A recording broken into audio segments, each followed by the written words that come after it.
চলছিল Saint Martin যাওয়ার প্রস্তুতি। কক্সবাজারের নুনিয়ারছড়া ঘাটে ভেড়ানোর সময় হঠাৎই দ্য আটলান্টিকে জ্বলে ওঠে আগুন। জাহাজে থাকা নাবিক ক্রুদের মধ্যে মুহূর্তেই ছড়ায় আতঙ্ক। নিরাপদে সরানো হয় তাদের। প্রত্যক্ষদর্শীরা জানান সকাল 6:20 নাগাদ ঘাটে ভেড়ানোর সময় জাহাজটিতে তারা আগুন দেখতে পান। খবর পেয়ে ঘটনাস্থলে পৌঁছায় কোস্টগার্ড ও ফায়ার সার্ভিসের 4টি ইউনিট।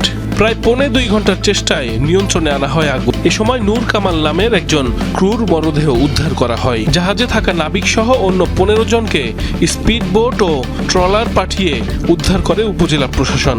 আমরা যখন দেখছি একটা লঞ্চ এরকম একটা জাহাজ পুড়ে যাচ্ছে, তখন কিন্তু আমরা আশঙ্কিত হয়েছি, আমরা ভয় পেয়েছি। একেবারে অনাকাঙ্ক্ষিত একটা বিষয়, যেটা এটা যদি সাগরের মাঝখানে হতো যাত্রী সহ, তাহলে কি অবস্থা হতো। অসতর্কতার কারণে এই ধরনের একটি অ্যাক্সিডেন্ট হয়েছে। আগুন অনেকভাবে ছড়িয়ে গেছে ব্যাপকভাবে, যার কারণে কোনোভাবে প্রাথমিকভাবে সম্ভব হয় নাই। ক্রুদেরকে নিয়ে আসছি, পরবর্তীতে কোস্টগার্ডের একটা টিম এবং ফায়ার সার্ভিসের আরেকটা টিম যৌথভাবে ওদের মোটর দিয়ে জেনারেটর মোটর দিয়ে আগুনটা নিয়ন্ত্রণ। বৈদ্যুতিক শর্ট সার্কিট থেকে আগুনের সূত্রপাত বলে প্রাথমিক ধারণা ফায়ার সার্ভিসের। বৈদ্যুতিক বোর্ডে স্পার্ক করতে ওখান থেকে এখন সর্বশেষ হচ্ছে, এখন আমরা নিবেদিত উপরের দিকে নির্বাপক প্রায় শেষের দিকে। জাহাজটিতে যেসব যাত্রীদের সেন্ট মার্টিনে যাওয়ার কথা ছিল তাদের বেশিরভাগকে অন্যান্য জাহাজের মাধ্যমে গন্তব্যে পাঠিয়েছে উপজেলা প্রশাসন।